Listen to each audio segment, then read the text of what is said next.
Yeah, I don't necessarily agree with that take. Welcome to the Weekly Fix podcast, where we're just two friends talking about our passions within movies, TV shows, gaming, and comics. Thanks for checking out the podcast. We hope you like it. Welcome back to Weekly Fix. I'm your co-host Zane. Joined with me always is Jacob. We have a good episode planned for you guys today. A little bit switch up from some fan interaction, some fan outreach, wanting us to do a little bit different things. So we got some interesting things coming down the pipe with what just came out, what's going to be coming out, and then diving into a little bit more of what we're watching outside of just Star Wars. We are going to be talking about season 1, episode 4, which for me was significantly better than episode 3, but I don't think that's anyone's surprise. With if you listen to last week's episode, I was not thrilled with the Acolyte, and probably could have only gone up. But I guess there was room for error. But anyway, I'm excited to talk about all the things we have planned for you guys. But before we do any of that, Jacob, I know you've been incredibly busy. You're in an incredibly fun stage of life, but also I'm also, with that fun comes a lot of stress and a lot of busyness. How are you doing? Good. I don't know that fun is a good word because it's not fun. But I get where you're coming from. It's a lot of work and a lot of things. It is fulfilling when you get some things accomplished. So yeah, we're continuing to get ready for the move or continue to pack. So that's where a large majority of my time is spent. Outside of the few shows that I'm keeping up with right now. But yeah, overall it's been fun. Weeks always are good. So I can't complain too much. That's pretty good. Yeah. We've been a little down after our trip. Not down in sadness, but down in busyness. So we've had a little bit of time to rest and relax. We've got the blood pull out for Charlie. We've had some good times for that. And then also been able to watch a little bit more shows. I've been able to play a little bit more. Mainly because I've been tired. I haven't really felt like doing much, but I'm going into my last week of cancer treatment, so that's exciting. And hopefully, if there's a little bit of rasp in my voice, it's probably because my throat's a little bit burnt from all that.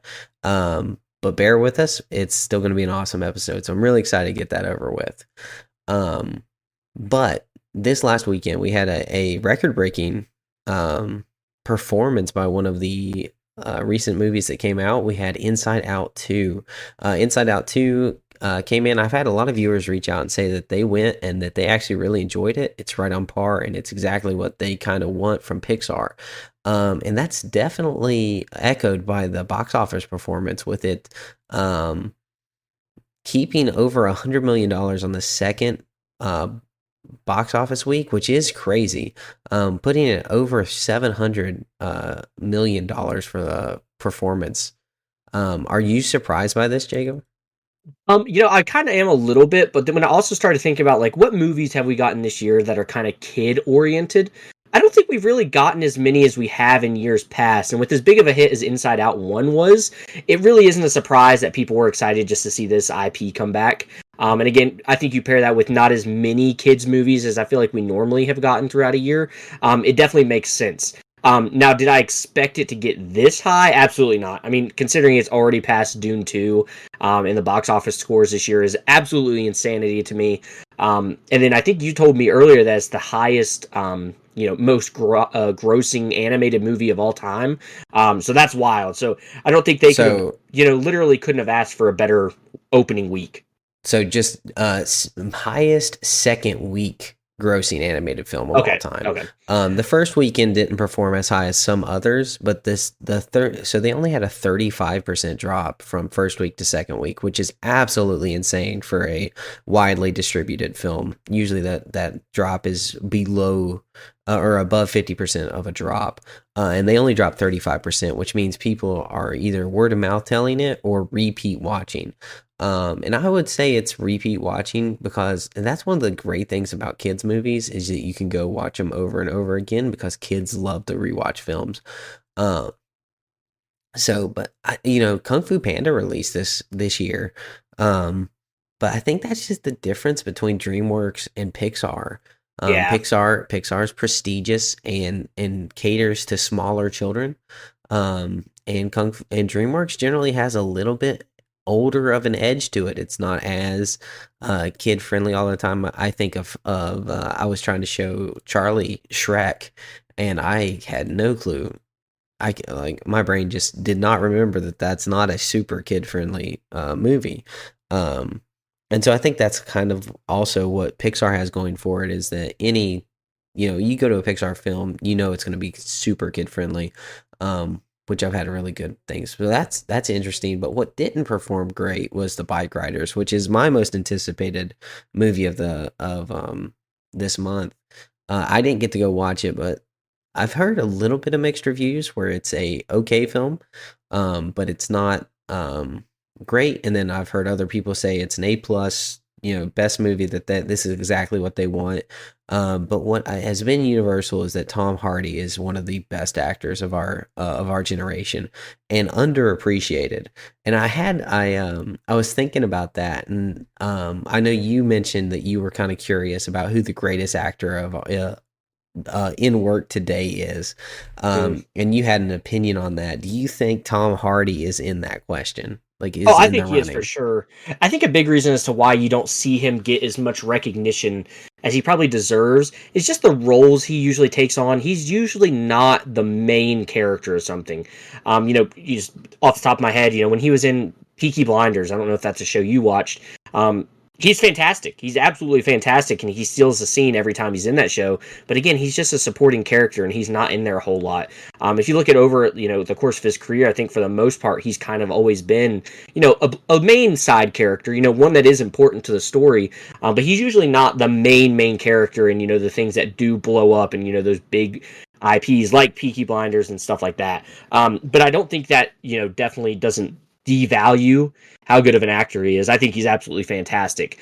So to hear that he is getting continued praise for acting in this movie, that is no surprise to me at all. I think if you'd asked me who was going to be the best actor out of that movie, he is probably who I would have picked. Oh yeah, and I don't know if he has the highest potential in that movie, as I think Austin Butler is one of the best up and coming actors we've ever seen. I think he's doing an incredible job in everything I've seen him in. But you made an interesting point there with him never being really the lead, and he doesn't play it safe. I think there's a lot of times where Tom Hardy really could just like have stepped up into the action hero limelight of being the leading man in any movie he goes into, but he is all over the place. You think of his roles from Inception to Warrior, then he jumps to This Means War with Chris Pine. He plays a side character in Lawless, supporting actor. Then he goes to Bane, Locke, one of the most unique films in his repertoire, where literally it's just a camera on his face for an hour and 20 minutes of watching just him on screen, and it's awesome. Like, it's a good film. Like, any film that you only see one person riding in a car and you don't turn it off, that's a good movie. Now I know a lot of people probably dislike that movie, but for me it was really, really good. But just, and the list continues for him. But I do love that he is so versatile in everything. The only thing leading man that's mainstream that he's done really has been Venom, and even that was kind of a risk because it's Sony. He picked a villain to play. He picked outside of the MCU, and he chose that role. Like, nobody made him do that. So I really, really like Tom Hardy, and I do think he is in the question for one of the greatest actors of our generation. Yeah, it just, I think you said, his range that speaks to how good of an actor he is, but the sad reality of it is, because he doesn't take on those main roles, he'll probably will never get the recognition he deserves. And unfortunately, like you just touched on, Venom being probably his most known, main role of anything that he's done, is just really not the best. Venom, I've heard they're fun. I haven't watched them, Yeah, but you haven't no even one's seen saying, him. yeah, no one's saying, oh, this is a movie you have to go see. You know what I mean? It's just, he's just kind of in it. So unfortunately, just because of that, he'll probably never get that, the limelight he deserves. But I hope he does take on some lead roles and some different stuff. You've already voiced on how he does like to play so many different varying roles and doesn't play it safe. So I think he could really be special in something. I just don't think that's really his style. I think he likes what he's doing, and he really only goes for the projects that he really understands and values himself, which is probably the best way to be. So, like you said, I think he is definitely one of the best actors of our generation for sure. I actually think he may take the next leading role for Christopher Nolan. Cillian Murphy is one of Christopher Nolan's favorite actors, and he did a side role similar to Tom Hardy. Tom Hardy's been in Inception, The Dark Knight Rises, The Revenant, Dunkirk. Revenant wasn't Christopher Nolan, but he's been in Dunkirk. And so he's been in all of these Christopher Nolan films as a side character and standing out like Oscar-worthy performances from him in each one. So I think there's a very good chance that he may get a Christopher Nolan lead. Even though I do think Christopher Nolan is going for comedy next, is what he said. But who knows? I mean, I feel like Tom Hardy might be something he would enjoy. We were just talking about how he doesn't like to play it safe. That might be something he would be like, you know what? I haven't really done much comedy-esque stuff, so maybe it's time for me to dabble in that world. But I think you made a good point. I think we've seen over the years, Nolan loves to use certain actors that he's worked with previously. Obviously, you mentioned the movies that Tom Hardy's been a part of that are Christopher Nolan movies. So I think that'd be really cool. And if there's a movie that you want to star in, it's kind of hard not to say a Christopher Nolan movie wouldn't be a good one for it. So I think that's a very good possibility. I don't think anyone says no to Christopher Nolan. Somebody, if they don't, they better have a real good reason. Oh, yeah. Because that's almost a guaranteed Oscar nomination and all sorts of accolades that goes along with it. So you better be real sure in your decision there. I do think he is just the absolute best director of our working right now, and I know a lot of people would disagree. But I think he really just knows how to work a camera, get the most out of his actors, and he picks very unique, interesting concepts. So even the ones that aren't great are still thought-provoking, and there's not many not great ones for me.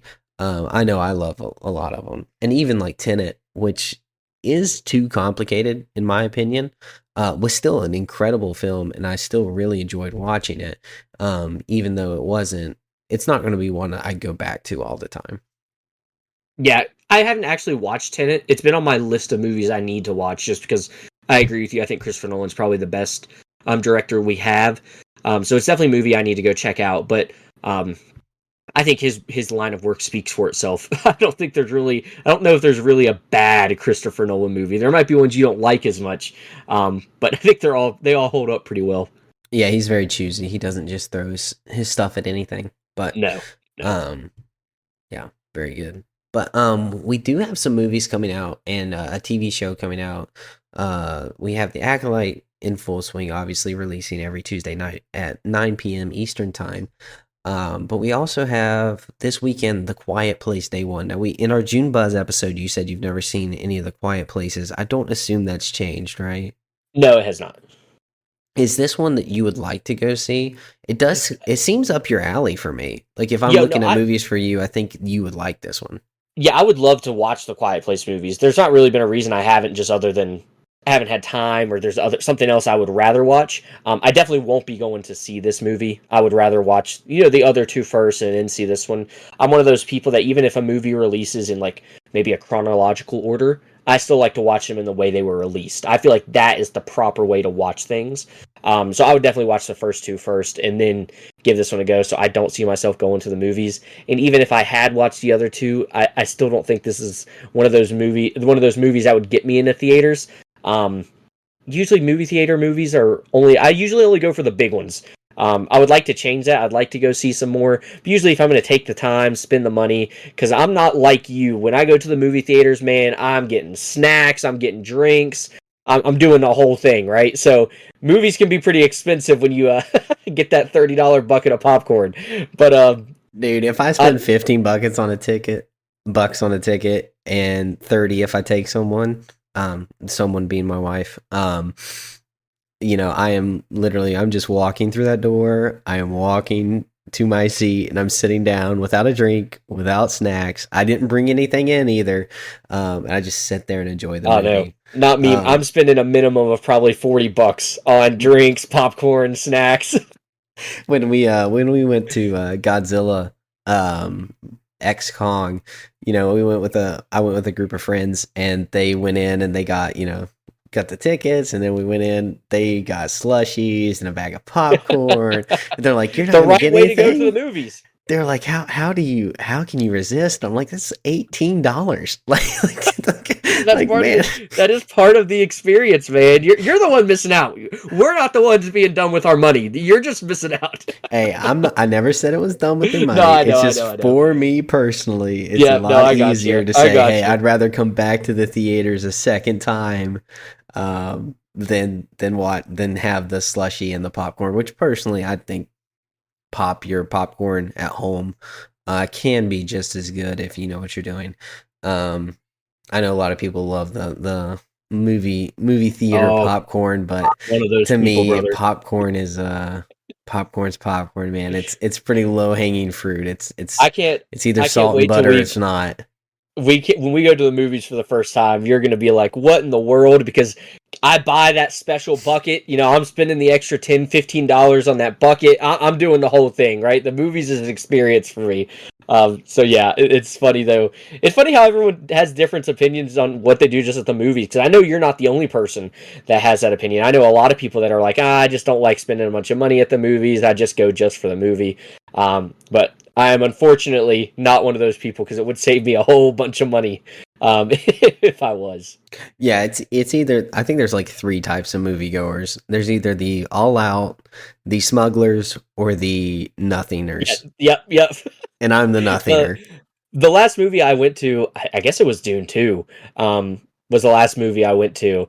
And we got sat right next to a couple of smugglers, man. I was a little jealous because they had their Jimmy John subs. They had all sorts of stuff going on. I was like, you know what? I might have to turn into one of those for a day because I couldn't even imagine eating a nice foot long sub in a Oh, movie holy theater. cow. You got that paper crinkling. But Dude, I that's know one that of is the like your worst nightmares. it is, man.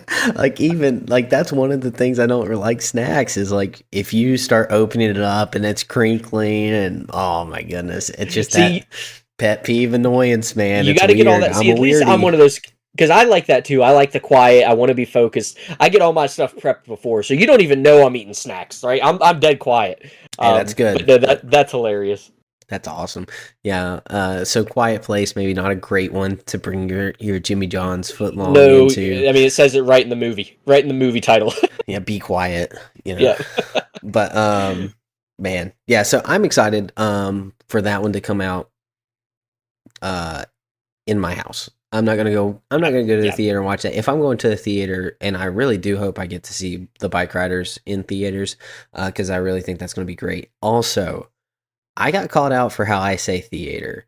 Um I've heard people call it theater. It's not, it's theater. Um And if you think I'm wrong, fight me. We can just call it a cinema. If you don't know how to say it, it's kind of like the Appalachian Mountains. Sorry, that's how you pronounce it. I can't even justify saying it in another way. It's just that's how it is. So there you go, Nick. You're wrong. Learn how to say Man, he theater. got a full on call out. That's right. That's right. I told him Well, I was gonna talk about it. I was and gonna by the talk way, about it. guys, We're gonna we talk just about lost a viewer. it. Hey, Nick, we love you and we appreciate it, but I can't change the way I talk. It's how it is, how I was born It's and ingrained in you raised. at this point. You go to Yep. theater. Um, but something that's not in theaters coming out this week, and the last thing that we're going to talk about with what's coming out is The Bear. Apparently, The Bear is one of the best shows on television, coming to Hulu, and the entirety of season 3 is dropping this week, which is exciting for those fans. I haven't got to watch it because I've never had Hulu, but it is one I definitely want to watch. It's been on my radar. It seems like it's up my alley, but I just haven't got to watch it. I've seen some clips of it, and it seems fantastic, but I just I haven't got to watch it yet. Personally, because I just don't have Hulu is probably the main reason. But I will be getting Hulu soon. I'll be watching that and Shogun. Um, but I gotta finish some shows on Netflix before I swap over. Yeah, it sounds like you do the same thing as me. I'm not one of those people that tries to keep multiple subscriptions at one time. I try to find like wait till one subscription service has a few shows I want to watch. I'll get through those and I'll cancel it and start up a new one. Because I think that's the best way to do it. But I'm the same way. I've heard The Bear is good. I honestly don't even know what it's about. But I think you touched on just how well received it has been. I know people are super excited for this season 3. So it might be something I have to look into as well.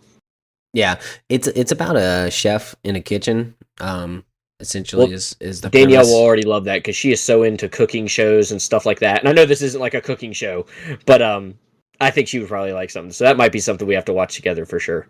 Oh yeah, and I don't know anything that's in it, so if it is super bad and explicit, I'm sorry. It's I Zane's just fault. don't know.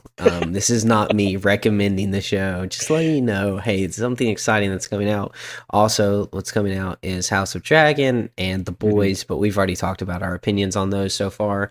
So I don't see those changing. Even though The Boys is getting a bunch of hype and buzz right now. But it's more along the same lines of everything else. But what, Jacob? Over the past week, we watched Acolyte. Have you watched anything else? No, unfortunately, that's about been all I've been able to watch. My Hero, I'm kind of caught up on right now. I actually made all the way through, and I know we don't talk about anime much on here, but I have caught up on that. So it's weekly releases at this point. Each episode is about 20 minutes long. So there's really not I mean, there's a lot to talk about, but really not also because there's really only 20 minutes to discuss. Um, so that's really all I've been able to keep up with. Like we touched on earlier, super busy with packing and stuff. So I'm sure once we get settled back in, I'm gonna have a whole list of things that we're gonna have to watch through and catch up on. Me and Danielle are gonna have to catch up on. And right after we get moved, we have probably the biggest movie announcement and release of the year, which is Deadpool and Wolverine. And it sounds like that might be our first movie we get to go to the theaters together and watch. I'm super pumped about that. But getting back on topic, no, I have not been able to watch anything else, unfortunately. Well, that's all right. I've been plowing through some things personally. We've been watching. We just started The Gentleman. It's the Guy Ritchie TV show. We're 3 episodes in. I'm really enjoying this show. It's on Netflix. It dropped earlier this year. Um, it's got spectacular acting. It's got a really great script. It's very interesting and it's very show oriented. One of the uh complaints we got from a few people online this week was that Disney Plus doesn't know how to make a show. They know how to make a long movie. And that's one thing that is not the case about The Gentleman. It's definitely show oriented, episode based. There is a storyline throughout it, but each show has its own thing. And I really, really enjoy that and do think that's the proper way to do television show.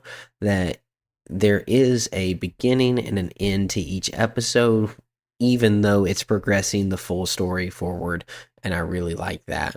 Um, so we've been watching that, and then also The Chosen season 4 finally dropped. I know I said that was my most anticipated show for the year, but it got delayed because of some issues with Angel Studios. I don't know what all was going on there, but something with Angel Studios was stopping them from releasing it.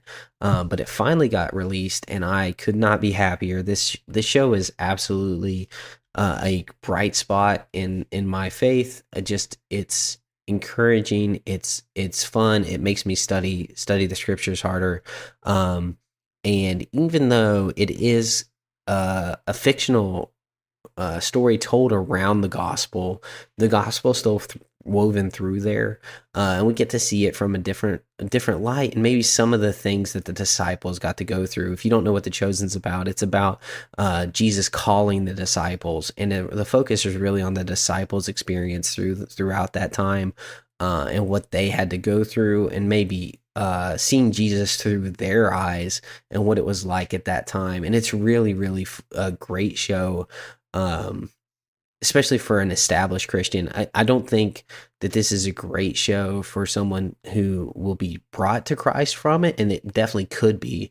Um, but as someone who is established in the faith and getting to see it as what it is, as a fictional write up of someone's educated and thought out opinions of what may or may not have happened, very clear about that, is really, really, really fun for me. And I know you haven't watched it, but I really would encourage you to watch The Chosen when you have time. I know you're crazy busy right now, but it's really good. Yeah, I think it's something that we've discussed watching before. Again, just busy having time to do certain things. But I've heard a lot of good things about it. I've really never heard anyone say anything bad about it. One question I have for you though is after this show is done, obviously it's had a ton of success. I think it's done exactly what they set out to do with it. Do you think they'll do a different, era of the Bible or anything like that, or do you think they'll kind of leave it with this? I don't know. They announced in the live stream the other day that they're doing 7 seasons, and I Okay. assume that will be to each disciple's death. Probably finishing with John writing the book of Revelation on the Isle of Hmm. Patmos. Um, that's my assumption. I don't know. They may have released it out there. I'm not really looking into it. I know how the story ends. I know what's going on. So I'm very very excited for those next three You read the seasons. source material. Yeah, yeah, I've read the source material a time or two. I'm very Yeah. acquainted with it. Um, and they do a really good job. They do preface it with, hey, some of the stories are combined, some of these are shortened. Clearly they can't do it all. Not even the Bible could write down everything that Jesus did because there's too much to do. The It world could says not it right. contain the books. That's right. So it is fun. But no, they do different sections in like little flashbacks to the Old Testament scripture to tie Hmm. into New Testament. Okay. So I don't know if they would dip completely in it. I don't know. But it is definitely open. I mean, there's thousands of years to pull from that they would just like tie into. So but this one has been a passion work, and you can clearly see their passion for the Bible and for getting this in front of people to just promote and forward the gospel as much as they can. And I really do appreciate the love and dedication that was put into even the thought of the stories. Um, they didn't just put characters in stories; they looked at the characters' abilities, or not abilities, but their reputation in the Bible, and said, okay, what story would fit someone who has this personality, who has this reputation, and they give a story to build that, and I really really like it. Yeah, I think that's awesome. Yeah, but I was curious. I was wondering if you thought maybe they would go down a different path because obviously I don't think the point of what they're doing is to try to be successful and all that stuff. But you can't ignore the fact that it has been wildly successful. Um, so I think it'd be interesting to see if maybe they would attempt to do something else. But now that you've mentioned they've kind of done some flashback and some tie-in things like that, it would definitely be interesting to see if they would continue to do stuff like that. But no, I think it's awesome that they even do something like that. We need more of that type of content in the world. Just good, clean content. You can never have enough of that. Absolutely. Yeah, it's really fun to I always get excited, and challenges me every time I watch it. But one thing my wife is watching that I've been pl- I guess fortunate enough to pick up on a little bit is Your Honor. And that's a Bryan Cranston show on Netflix. It came out, season 1 came out in 2020, and then season 2 came out in 2023. But it's been getting a lot of steam on Netflix here recently, and that's been a really good show just to kind of pick up on. Well, I just walk in the room, she's watching because she started it because she knew it was a crime thriller, and that's not really my forte. I don't love them as much. It's not quite up my alley. But they are super fun sometimes, and this one's really well done. There's scenes in this show that are just like the epitome of good writing, great direction, amazing pacing, and I'm not even watching the entire show. I'm getting a quick synopsis, which Chelsea is giving great synopsis. Um, which means it's a great show because she's paying attention, which isn't always the case.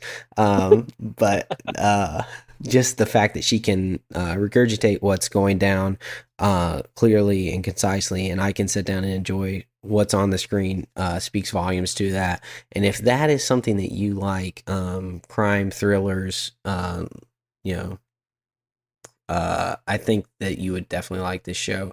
It seems really, really good. So.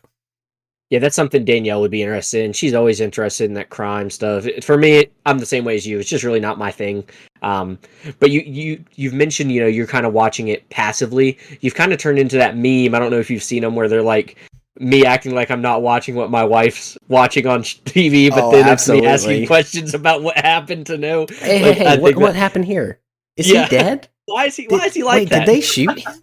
No, Yeah. that was definitely me. I felt bad because I was like, "Oh no, no, you don't have to stop it." And she was like, "No, no, it's okay." And I was like, "Oh crap, sorry." Uh, and I feel bad doing that. It just seems like I'm ruining the experience. Um, but she is always more than willing to share her shows. And then I'll be like, well, I have missed so much of it. I'm gonna go play a game for a second. Right. So, but Yes, that's fun.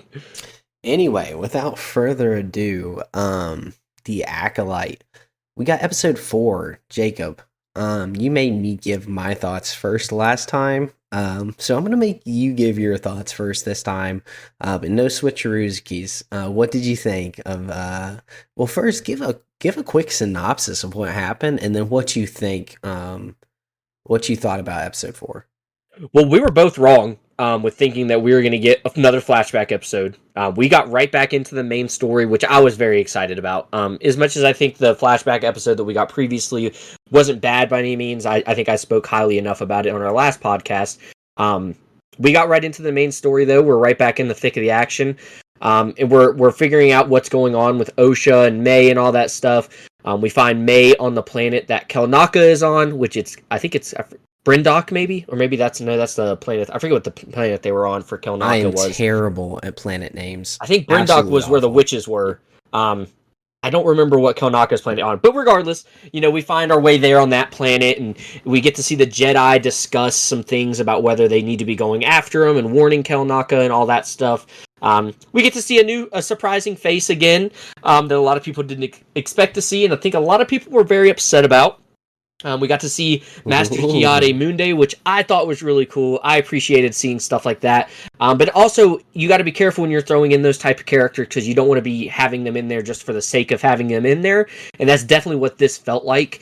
So, you can kind of have your way with that. I know there's a lot of people that are upset because they think it breaks canon. It actually does not break canon because we do not know when Kiade Munde was born in canon.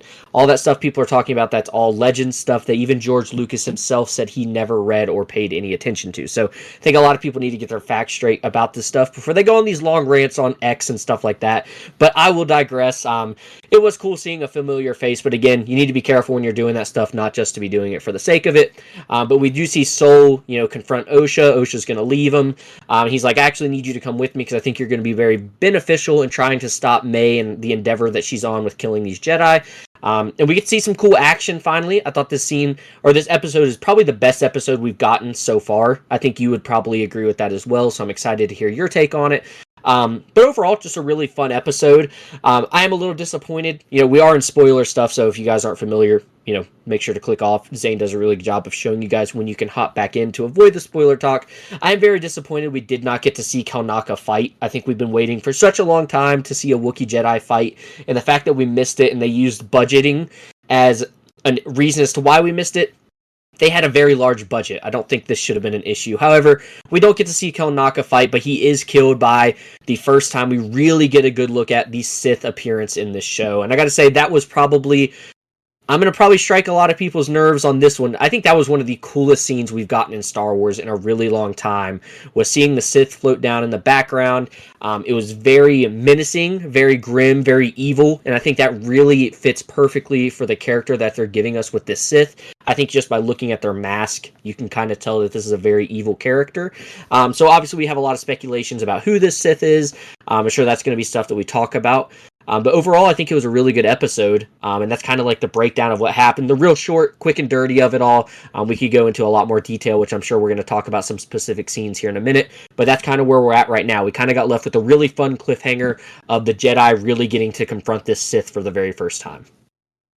Yeah, you touched on a lot there. A really great breakdown of the episode, or synopsis. And man, you touched on a bunch of things that we need to talk about.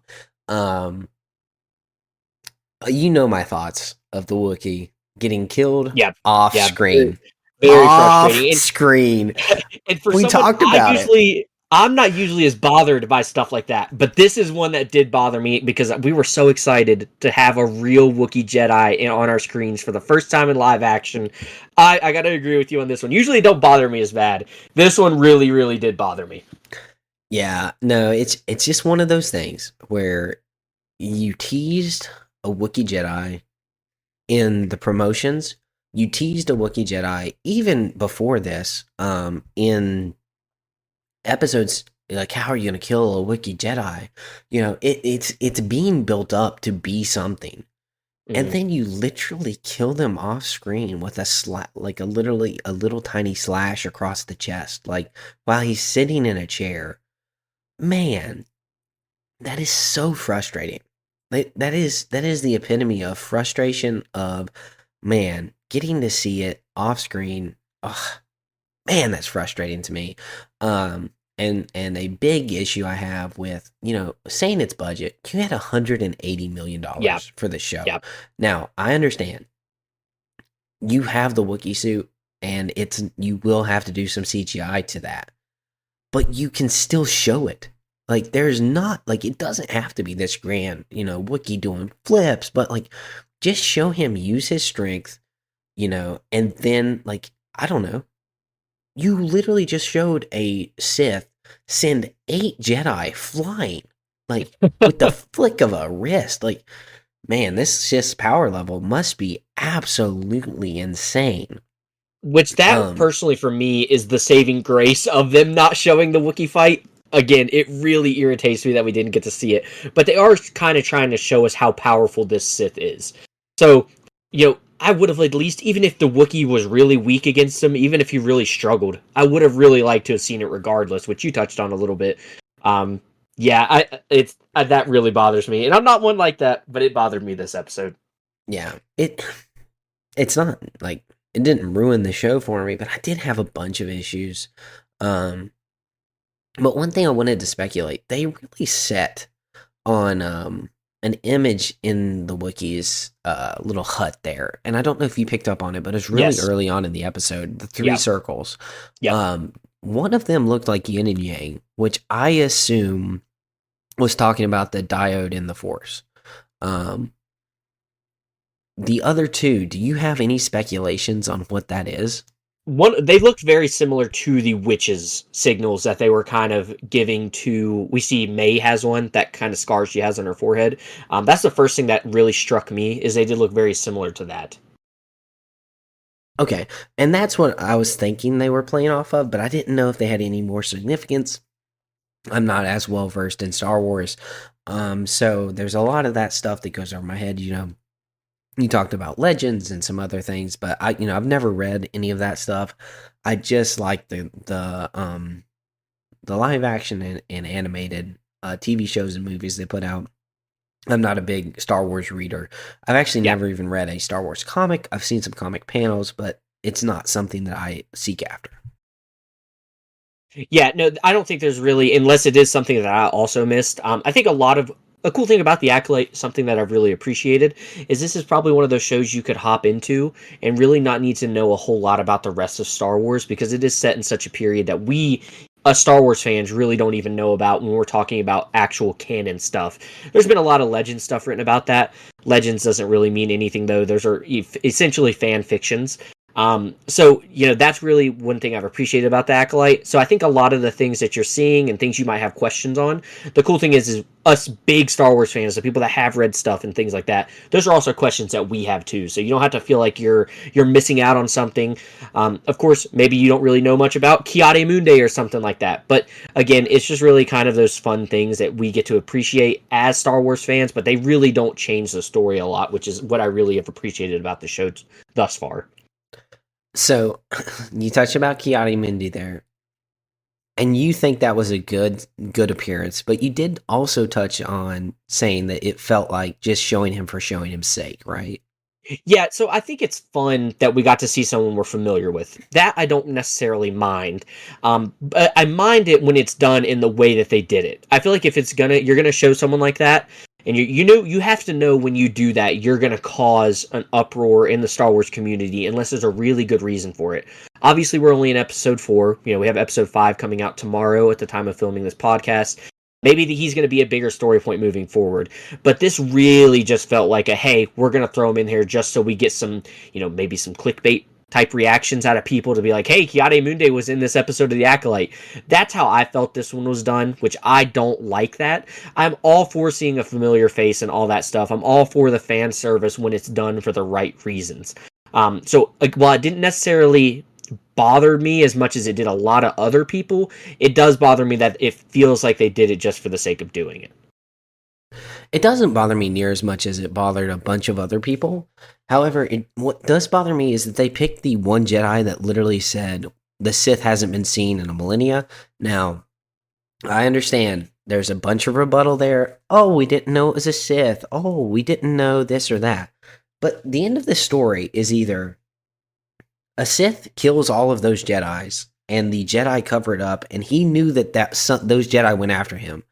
So he either covers it up with them, or they make it to where it's not a Sith. And I don't see how that's possible, and that he gets fooled that easily. And that to me just kind of like, why pick him? Why pick the guy who literally says that?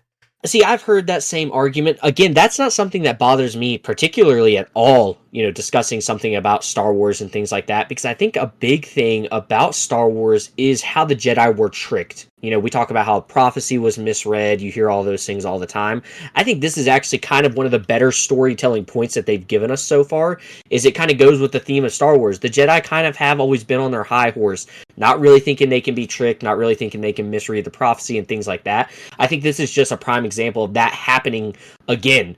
Now, I do think it's going to be interesting how they cover it up, because they haven't said it's Sith yet.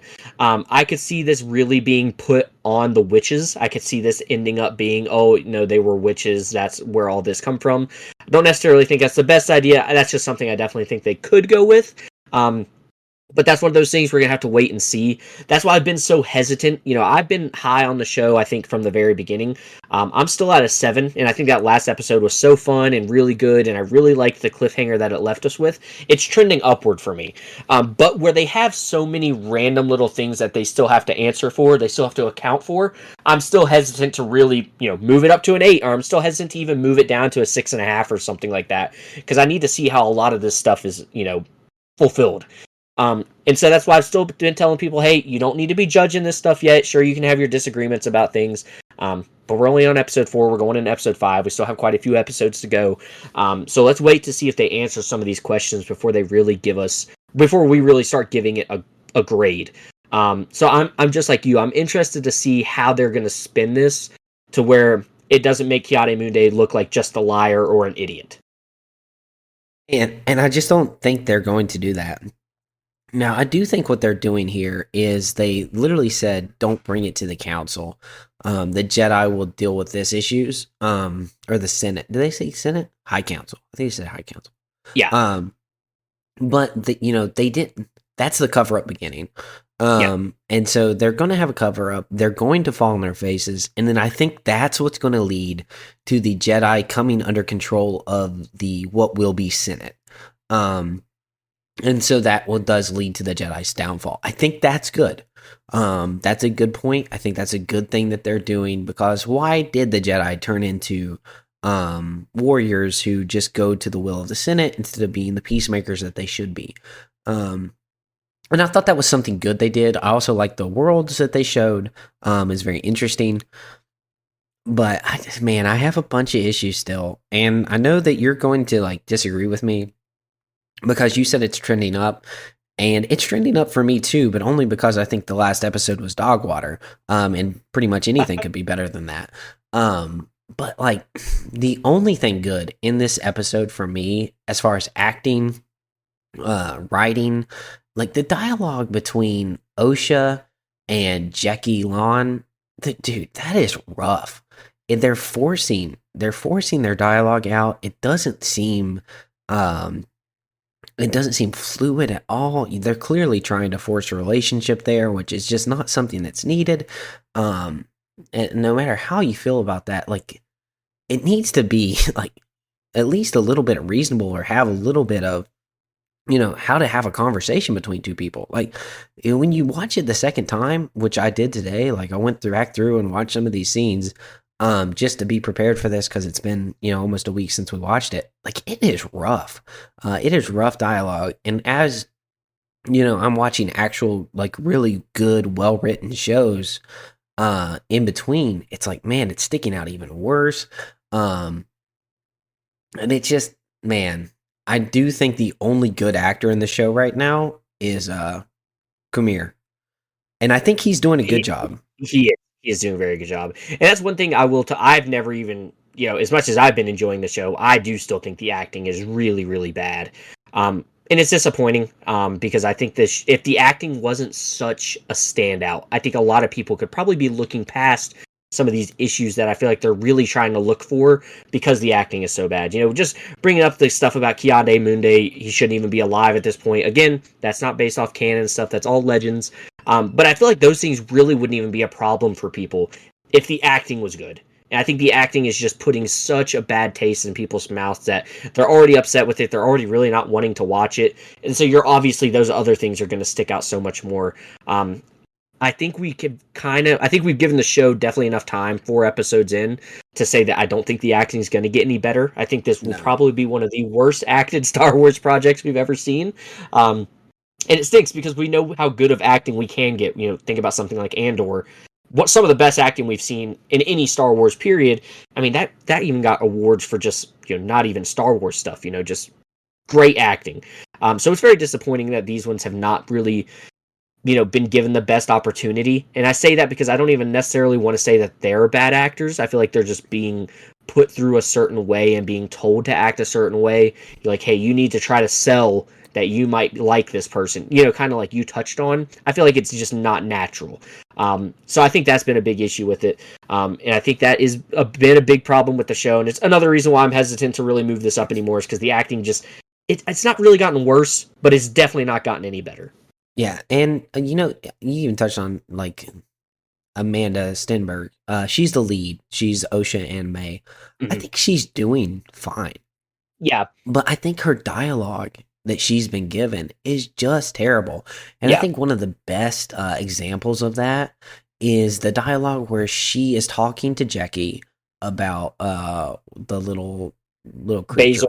Basil. Whatever his name is. And Yord is like, do you have an issue? And she's like, it's like, you gave a crystal clear briefing or something. It's just the worst. Like, it's supposed to be a joke. It's like, it's not funny. Like, no, it's not. The acting is so bad. It's so bad. Like, and it's just bad writing.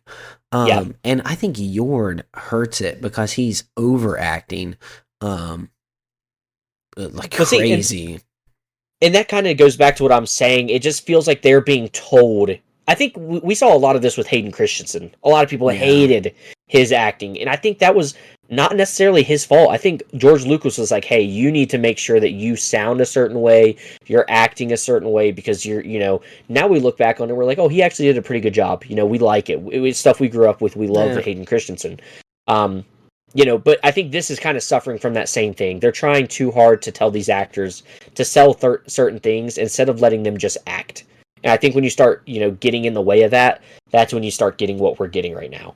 Yeah. And I'm not just dunking on everyone, like, but man, it has been a little bit rough to watch, especially like the first time I was, and that's one of the things I told some people that are asking about it is, Star Wars is cool.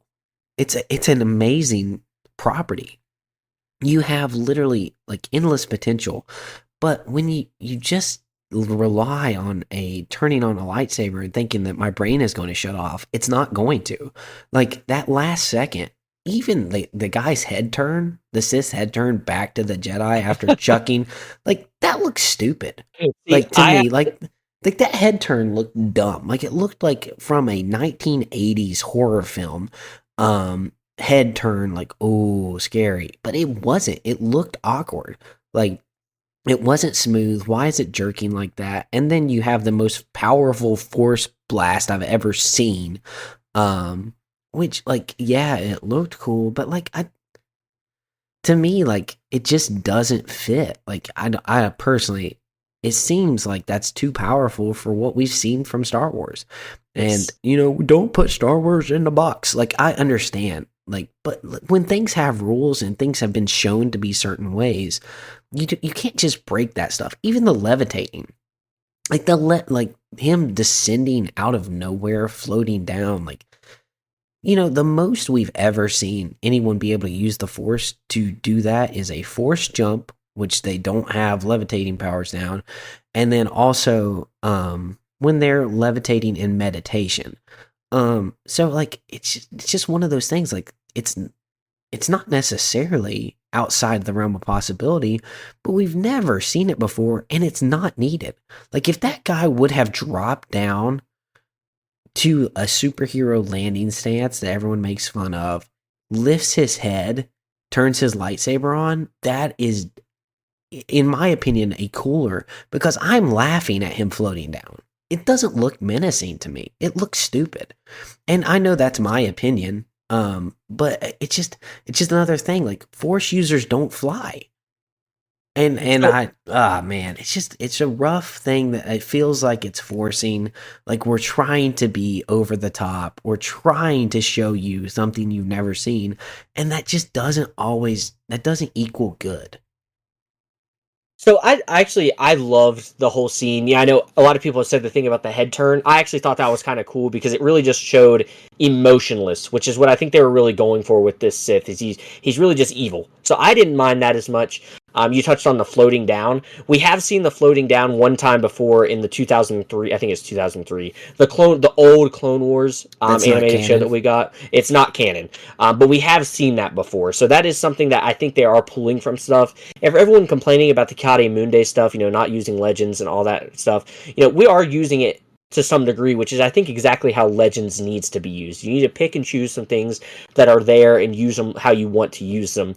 So that's why I think that was kind of neat. I actually like that because it was kind of like a throwback to that, which I love that 2003 Clone Wars stuff. I think it is so cool. I love the animation style in it.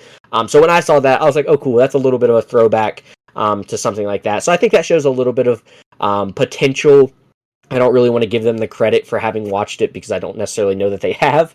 But I do think it's cool that maybe that's where that idea came from, is they got it from that. So I didn't mind that as much either, because we technically have seen it in Legends. So I was okay with that. I really liked that scene overall. I thought, like I touched on it earlier, I thought they did a really good job of showing how grim and evil the Sith was. One of my favorite things about it was we don't usually hear footsteps in shows. I love how during that scene they quieted everything down and you could hear him walking up to Osha. I think that really set the tone. I think the actors in that scene actually did a pretty decent job with their line delivery because we hear them say like "identify yourself," and I love how Jackie says, "What is that?" I love that because they don't know what it is. They're all scared at that moment in time.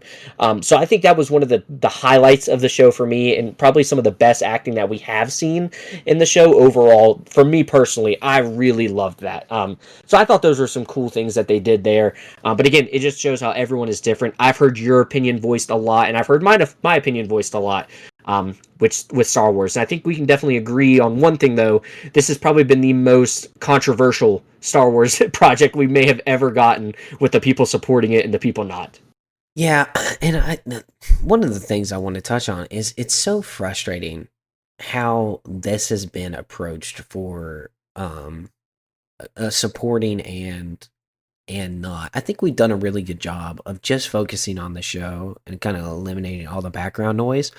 But I've heard a lot of people that are criticizing the show, literally like talking about like bad acting, bad script. The story it's not fluid. They're not telling a great story, and then like people are just being like, "Oh, you're racist." Like it's because it's a female Yeah. black lead, and like no, like it's a bad script. They're doing a bad job. It has nothing to do with that. Um, Yeah. I actually and agree with that too, because I saw someone else make a post that was like, we can just agree that we might not appreciate the story the same way others do. That doesn't mean that we, one of us, it doesn't mean we're on different voting parties. It doesn't mean because I like it, I'm Republican, and you know what I mean. I've seen a lot of that banter. Exactly what you're touching on. So I think that definitely is a good point to bring up. Is it's okay for people to disagree on stuff. I mean, I think Yeah. that's perfectly fine. But if you do, like you just said, it doesn't mean you're racist. It doesn't mean you're anything. You can just not agree with the way they're going. So I'm glad you brought that up because I think that's really important to touch on. Yeah, and the point is like we can just be honest and evaluate everyone the way that we do. Like it doesn't matter. Like if you're great, you're great. And if you're not doing a great job, like don't blame it on somebody like not liking your skin color. Like Yeah. it's because you're doing a bad job. I'm sorry. Like I, you don't get a scapegoat. And that's kind of what everyone seems like that are defending it. Like I've seen some people defending it outright. Like they're like, I don't really like this show, but I'm going to defend it because I'm really appreciating what they're doing here with diversity. And it's like, well, that's not fair. Like that's counter what we need to be doing. So, Yeah, it goes I both just, ways. I mean, I've seen people that yeah, don't like it that are saying the only reason you do like it is because of those things. So, correct. it's one of those Yeah, things. I'm glad you brought it up. It's okay to disagree. We very much so disagreed on it, and we're still friends. So it's yeah. definitely Well, possible to still. it's rocky. It's waning. It's waning. It might be the last podcast episode, but no, it's okay to disagree on stuff. So I think it's a good point you bring up. Just because you like it and or you don't like it and I do, doesn't mean we have to hate each other for it. I think that's been a big problem with just society in Oh general. yeah, absolutely. You can't debate stuff anymore without being called a name. So yeah, good point to bring that up. Yeah, and I think it's just good to be honest about it and why you like it. And I think you've done a great job of defending your points. I think you just really love Star Wars and you love all the lore. One of the things that like for me that the people are like, hey, don't put limits on Star Wars. And these are the big, 7, 8, 9 lovers who are like, Mm-hmm. it's okay that they can force heal now because like why would they not be able to? And it's like, well, when you establish certain rules and you establish a certain way for things to go, when they break those rules, it does limit like it does there is a limit where that's bad. And even though, like, you might, well, that might be, you turn into Michael Scott in an improv comedy where he's like, it's always the gun. Like, no matter what the scene is, oh, well, now it's, I have a gun under here. And it's like, well, yeah, you can do that. It's improv. But, like, once you just start breaking the storyline because you want to do a certain thing, like, you lessen the story. And I think that's kind of what they're doing to Star Wars is like, they're saying, like, oh, you don't put Star Wars in a box. You can do whatever you want. Well, yeah, you can, but you start to lessen the game. If games don't have rules, then it starts to become pointless. And even with the flying thing, like to me, that kind of lessens it. Like, why haven't Jedi been flying? Like, why haven't we seen this? And every time someone falls, that they just use the Force to levitate down to softly to where they need to be. Why did Obi-Wan have to dive into the water? Like, why didn't he just force levitate down? And it just like it brings up more questions, and you in an established universe where that's not been shown, other than a non-canon show outside of live action. It's an animated, like it just seems like it's not the right call to make. And I think this kind of pitches back to Invincible, one of our favorite shows that's on TV. They took time to show why they could punch in air.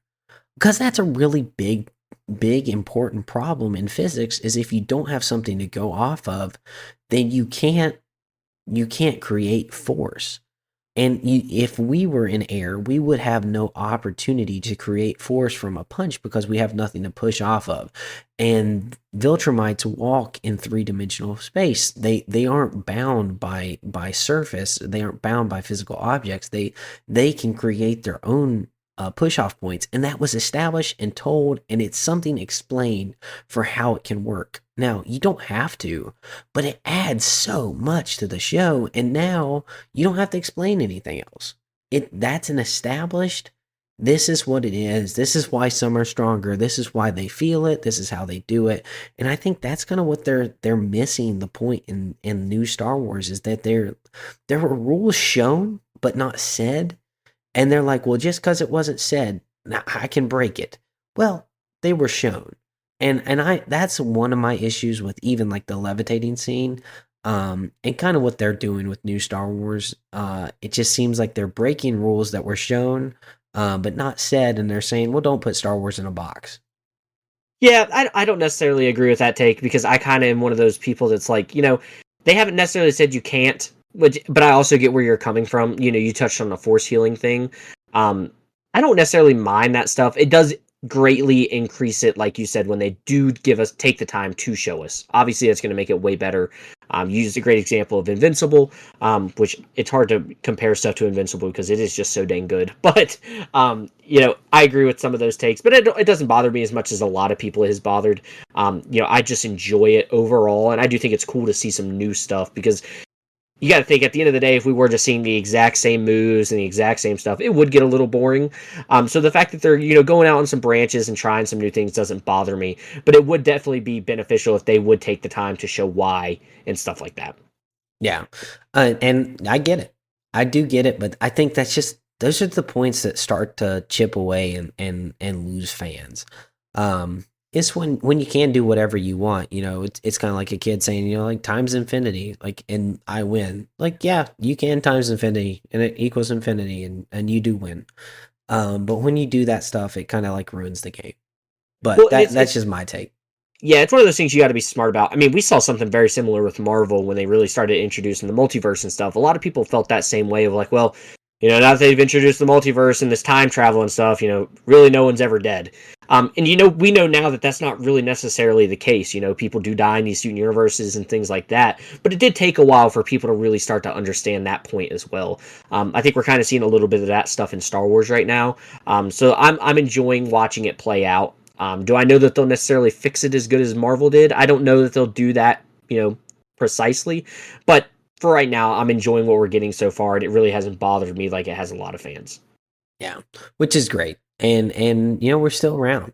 We got episode 5 tomorrow. Now, let's just go ahead and do quick predictions for the future. What do you think episode 5 is going to be about? A lot of death. A I do lot of think we are death. going to see a good chunk of these Jedi die. I don't know how many. I think there's a few that might be safe. I'm not one of those people that keeps up with we haven't seen this stuff in the trailer yet. So maybe some of these things we could already kind of predict if we were paying attention to those type of things. I think the big character that does die tomorrow is Yord. I think he's going to do something kind of heroic. I think they're going to give him a good send off. But I do think he's probably on the chopping block. And if not him, I wouldn't be surprised if they go ahead and kill Soul, because he did make a promise to Osha that he would explain everything that's going on. And whenever we see something like that happens, that's usually writing in red letters of this character is going to die and never get the opportunity to explain what's been going on. Those are my two big predictions. I think one of those two will die. And I do think a lot of these other, nameless Jedi that we really haven't got to meet yet are going to die as well. So I think that's a big prediction for me, is I think we see a good bit of death tomorrow. Okay, now who do you think the Sith Lord is that we saw on screen? We don't know if it's the Sith Lord or the Apprentice. No, I don't think. I think this is an apprentice. I definitely don't think this is the main Sith Lord kind of over everything. We're definitely going to see the rule of two in effect. So I think this is the apprentice. Okay. I think a lot of signs are trying to point to it being Khmer. I think that is a red herring. I don't think that's who it is. I at least hope that's the case. I hope that it's not him. But a lot of the gestures and things we've seen, a lot of people really have some good explanations for why that could be it. I think my personal belief right now is this is Mother Coral. I want that to be the case. I want her to be the apprentice, and I want Darth Plagueis to be the master. I think there's a lot of evidence pointing towards those things. And so that's what I'm hoping the case is. That's my prediction. I might be one of those people that's overanalyzing and hoping for more than what we're really going to get. And it does just end up being Khmer, because a lot of the things that they've shown, Khmer wasn't still hanging from the tree when the Jedi came back. The Sith was dead. Maybe that's why he ran off away from May while she was taking her little break, was he was just going to go ahead and kill Kelnaka himself. So I do think there's a lot of, arguments to be made for it being him, but I personally think that could be a red herring and it ends up not being him. Yeah, I think they won't make it him because for exactly what you said. I think they're gonna be like, "Oh, tricked you," Yeah. and I just think again that's bad writing, right? Like if you're purposefully showing something like with no like, and there better be reasoning for it, like. But I don't think they're gonna show that. Like I don't think they're gonna show the reason he's acting like he is. They're just gonna be like, "Haha, I tricked you. You all thought it was this, and now it's not." Haha. But I also am along the same lines of you. I don't think they're gonna do that because I think they're trying to be clever, and think it's someone else. But hey, who knows? Maybe it is him, and they've shown that it could definitely be him.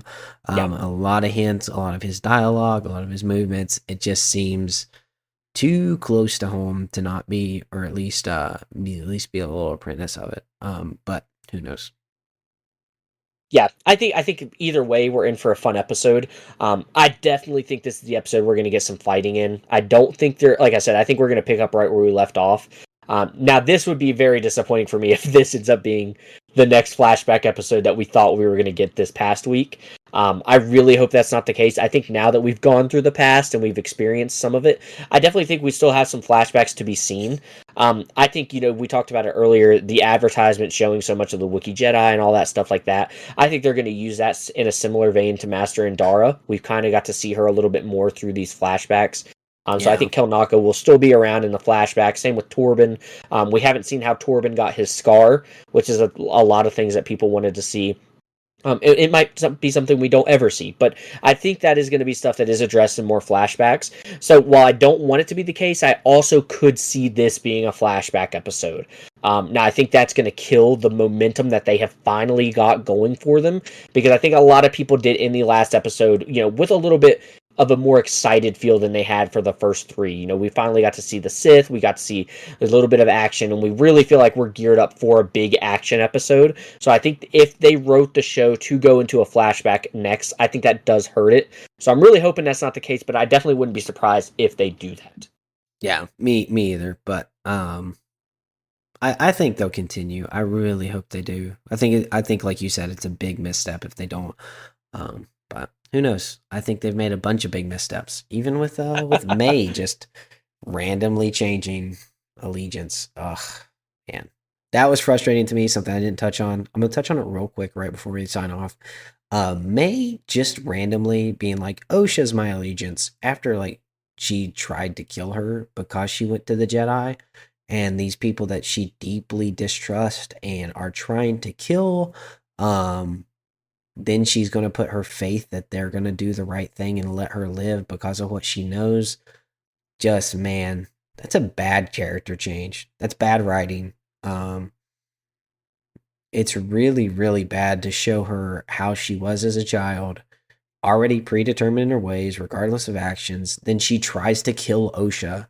And then when she finds Osha's alive, she's like, actually, I'm a good girl. Like, I just, man, that to me was super annoying. And that character is the worst character flaw I've seen in the show so far, by me, is that switch up. Yeah, that's one thing I don't have any reason for. I thought that was also a pretty poor mistake on their behalf. Hey, an agreement. We finally got one. Yeah, that was a weird take that they did there. And we really didn't get to hear much explanation for it. We kind of just it happened, and then Kamir runs off, and she's taking a rest. So maybe that's something they'll touch on a little bit more. I don't think it is. It's probably just going to be one of those things that they want them to eventually team up, and maybe they destroy this Sith that we have right now or something like that. I think that's a pretty obvious way that they're going with it, is they're going to eventually team up May and Osha as the twin sisters and fight together. But yeah, I did not like that switch up either. So hopefully they touch on it a little bit more and give us some reasons. Maybe she's been doubting, maybe she hasn't agreed with stuff the way they've portrayed that she has. But again, I'm not going to give them the credit that they're going to do that. So Yep. Hey, but it's okay. And actually, with that, that's our show. Guys, thank you so much for sticking around. I've had a blast talking about this. Even though I'm not super enjoying the show, I still have such a good time just talking about Star Wars, just talking about these shows with good friends, talking about it with Jacob, and just being able to have something to unite around, whether we like it or we don't, it's still just such a fun time. And thank you guys for listening. As always, if you have something that you want us to talk about, we do take your recommendations, unless it's on pronunciation. In which case we'll just call you out on it. But please give us a shout, give us a review if you like us. Reach out, follow us on our social media. As always, the Instagram, the X, Jacob's other content that he does. He does great Funko Pop content collections on YouTube and Instagram. So go check him out definitely on those pages. And as always, guys, thank you so much for sticking around. This is the Weekly Fix, signing off.